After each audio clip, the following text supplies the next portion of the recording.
A couple walks through a display home and falls in love with the kitchen. Then the quote arrives and the cheapest builder suddenly looks like the winner. But that first number is not the finished cost. By the end, you will have a simple way to compare builders before signing. Same finished home, same block, same risk, and a contract you can actually live with. Choosing a builder feels emotional because it is not just a purchase. It is the house you imagine coming home to.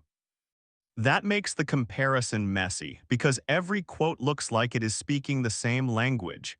Here is the first twist. Builder A being cheaper does not mean Builder A is cheaper.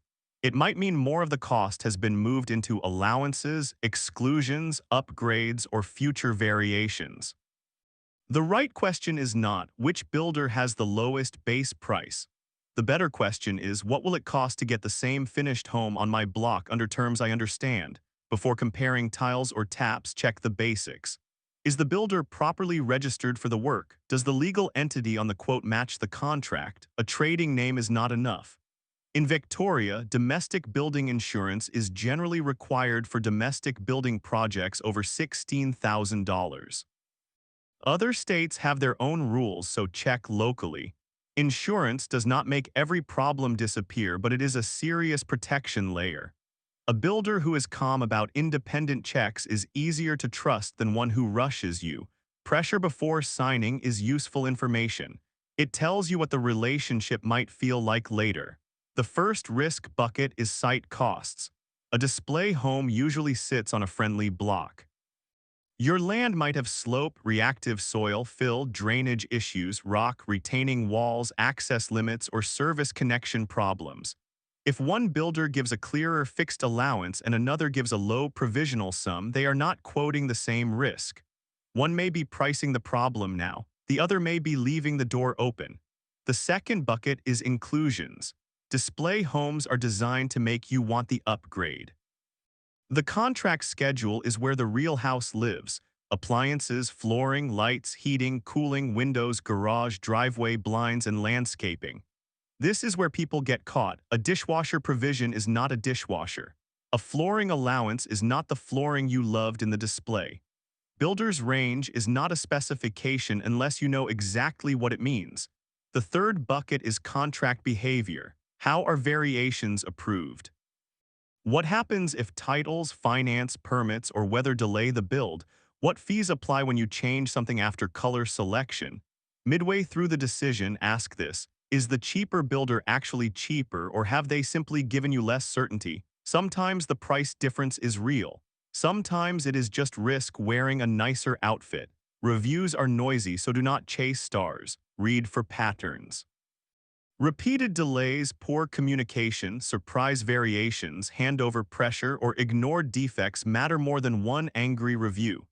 When speaking to references, ask what changed between quote and contract, what changed between contract and final cost, and whether defects were fixed promptly.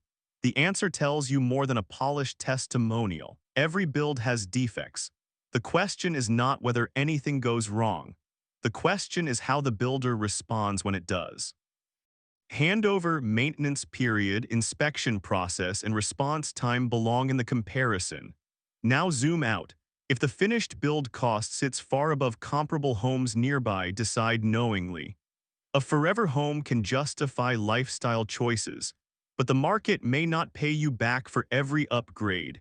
If you can, keep a 10% to 15% buffer outside the contract. Not because every builder is bad, but because building is full of decisions, timing, pressure, and things you only understand once the process starts. Here is the practical test. Ask each builder to quote the same specification. Same facade level, same site cost assumptions, same flooring, electrical, heating, cooling, driveway, fencing, blinds, and landscaping assumptions. Then mark every line as fixed, allowance, or excluded. This turns the quote from a sales document into a risk map. The cheapest option may still win, but now you can see why. Before signing, pay for a contract review if you can. It can feel annoying when you are already spending heavily, but this is one of the few moments where a small review can prevent a much larger misunderstanding. The best builder is not always the cheapest and not always the biggest. It is the builder whose scope, price, paperwork, communication, and defect process match the risk your household can carry. Tonight, do 6 checks. Registration, insurance pathway, site cost assumptions, inclusions schedule, contract review, defect process. If a quote cannot survive those checks, it was never really cheaper. That is the real builder decision, not who sells the nicest display home, but who gives you the clearest finished home with the least surprise risk. For more practical Australian money decisions, subscribe to my Life Hacks AU.